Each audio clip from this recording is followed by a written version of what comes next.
Sobat Maestro yang terkasih dalam Tuhan Yesus, bersama dengan saya Chin Sietli dari STT Bandung. Perenungan firman Tuhan kita pada hari ini di acara visitasi yaitu dengan tema kasih sayang, secara khusus dalam hal kasih kepada Allah dan sesama dalam konteks kehidupan kita di Indonesia, yang terambil dari kitab Matius pasal yang ke-22 ayat yang ke-34 sampai ayat yang ke-40. Dalam Matius pasal 22 ayat yang ke-34 sampai ayat yang ke-40 mengisahkan di dalamnya yaitu tentang orang Saduki yang telah dibungkamkan oleh Tuhan Yesus ketika dia bersoal jawab tentang kebangkitan. Setelah itu orang-orang Farisi datang dan mereka berkumpul, dan salah seorang dari kumpulan orang Farisi ini sengaja untuk mencobai Tuhan Yesus. Di situ dikatakan bahwa dia sengaja mencobai Tuhan Yesus dengan memberikan pertanyaan, yaitu hukum mana yang terutama di dalam hukum Taurat. Kalau kita tahu bahwa orang-orang Farisi ini adalah ahli Taurat, dia tahu tentang hukum Taurat, tetapi mereka memberikan pertanyaan itu. Ini adalah sebuah pertanyaan jebakan. Karena apa? Karena sebenarnya di dalam kumpulan orang Farisi ini seringkali terjadi perbedaan pendapat tentang hukum mana yang lebih penting.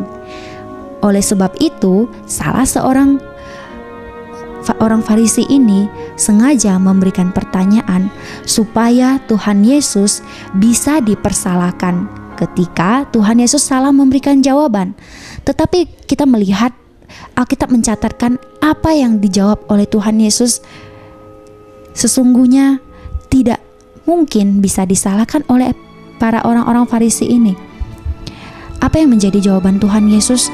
Tuhan Yesus mengatakan bahwa hukum yang terutama di dalam hukum Taurat yaitu kasih kepada Allah dan kasih kepada sesama manusia.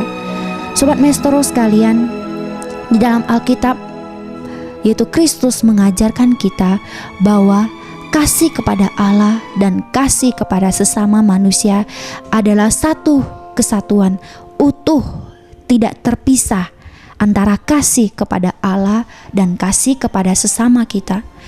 Oleh sebab itu, ketika kita mengatakan bahwa diri kita mengasihi Tuhan tetapi kita tidak mengasihi sesama kita, sesungguhnya itu adalah sebuah kekeliruan akan iman Kristen. Kita sebagai orang percaya, kita hidup dan kita mengatakan bahwa diri kita mengasihi Tuhan, tentunya kita juga mengasihi sesama kita. Oleh sebab itu, saya mengajak Sobat Maestro sekalian untuk mengingat kembali kita hidup di dalam konteks Indonesia ini.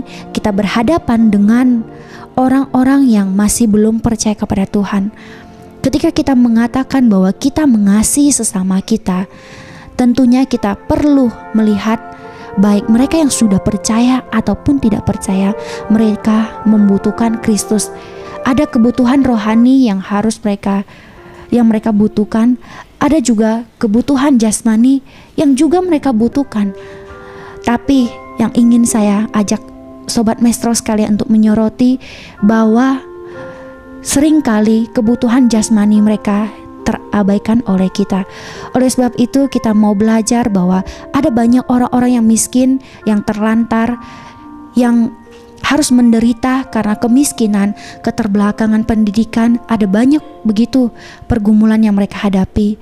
Oleh sebab itu kita sebagai orang percaya yang mengasihi Tuhan, marilah kita bersama-sama mengasihi sesama kita sebagai bukti bahwa kita mengasihi Tuhan kita dan kita mengenal Allah kita yang adalah kasih itu.